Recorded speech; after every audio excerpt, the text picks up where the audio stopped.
जय सिया राम। सब सुख लहै तुम्हारी सरना, तुम रक्षक कहो डरना।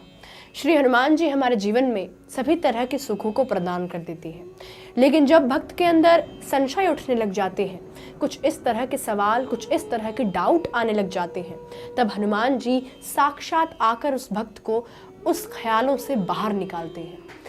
एक ऐसा ही काफ़ी अद्भुत चमत्कार हमें देखने को मिला है, जो कि मेरे पिताजी ने एक भक्त से लिया है, और उस भक्त ने अपने जीवन के बारे में बताया कि किस तरह से उनके लाइफ में कितने चेंजेस आए। लेकिन उससे पहले हनुमान जी ने खुद आकर उनके मन से वो संशय निकाले, वो सवाल निकाले और उनको एक सुखद जीवन प्रदान किया। उन्होंने ये बताया कि उनका कोई भी इंटरेस्ट नहीं था भक्ति करने में। वो एक यंगस्टर थे और जैसा कि आजकल की जनरेशन में किसी भी यंगस्टर में भक्ति करने का कोई भी इंटरेस्ट नहीं होता है, वैसा ही उनके अंदर भी ऐसा कोई इंटरेस्ट नहीं था। लेकिन पता नहीं कैसे उनका ये कहना है कि वो शादरा के एक मंदिर में ये इंटरव्यू हो रहा था और उसके 2 किलोमीटर पहले उनका घर है। तो उनका ये कहना है कि जब भी वो ऑफिस से लौटा करते थे तो उनको वो मंदिर दिख जाता था। अब क्योंकि वो भक्ति में इतने लीन थे नहीं, तो उनको एक ख्याल नहीं आता था कि वो मंदिर जाके हनुमान जी का दर्शन करें, उनकी पूजा करें। उनको कभी ऐसा नहीं लगा। लेकिन उनका ये कहना है कि जब उनकी शादी हुई, जब उनका विवाह हुआ, तो उनकी जो धर्म संगिनी, जो उनकी पत्नी है, वो काफ़ी ज़्यादा धार्मिक है, वो काफ़ी पूजा पाठ करने वाली है, उनका काफ़ी जुड़ाव है ईश्वर से। तो उनका ये कहना है कि उनके पत्नी की वजह से, उनकी धर्म पत्नी की वजह से वो भक्ति की तरफ जुड़ते चले गए, और उसके बाद भी इंसान समय के अभाव के कारण भगवान की भक्ति नहीं कर पाता है। उनका जुड़ाव तो हो गया ईश्वर से, वो घर में थोड़ी बहुत भक्ति कर लिया करते थे, लेकिन मंदिर जाके दर्शन करना उनके डेली रूटीन में नहीं था।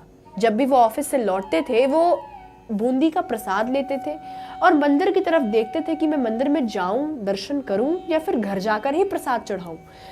लेकिन उनके मन में कुछ और ही ख्याल चलता था और वो घर जाकर ही वो बूंदी का प्रसाद हनुमान जी को वहां चढ़ाते थे। लेकिन एक दिन कुछ ऐसा हुआ कि उनके मन में कुछ अलग ही प्रकार का ख्याल आया और उन्होंने कहा कि चलो आज मंदिर में दर्शन करते हैं। और वो पहली बार उस शादरा के प्राचीन हनुमान मंदिर में गए और वहाँ पे उन्होंने हनुमान जी को बूंदी का प्रसाद चढ़ाया और उनके दर्शन किए। और उन्होंने कहा कि हनुमान जी के दर्शन करने के बाद इतना आनंद आता है, इतना सुकून मिलता है, इतना चैन मिलता है, जैसे कि इस जीवन में हमने सब कुछ प्राप्त कर लिया हो।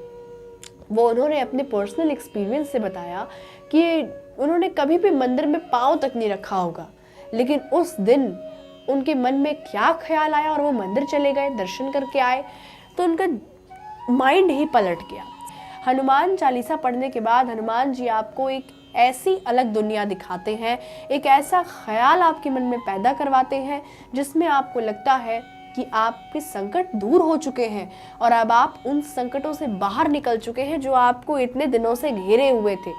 तो उनका ये कहना है कि जो आजकल के यंगस्टर है, जो कि भक्ति की तरफ बिल्कुल भी मोटिवेटेड नहीं है, जिनको ये लगता है कि भक्ति करने से क्या होगा, ये सब चीज़ें तो फेक है, उन्हें भी अवश्य भक्ति करनी चाहिए, थोड़ा बहुत पूजा पाठ करना चाहिए, जिससे कि वो ईश्वर से हमेशा कनेक्टेड रहे। इन्होंने काफ़ी अच्छी बात बताई है और अगर आपको इसका फुल इंटरव्यू सुनना है तो लिंक डिस्क्रिप्शन में है, आप वहाँ से जाके सुन सकते हैं। जय सिया राम।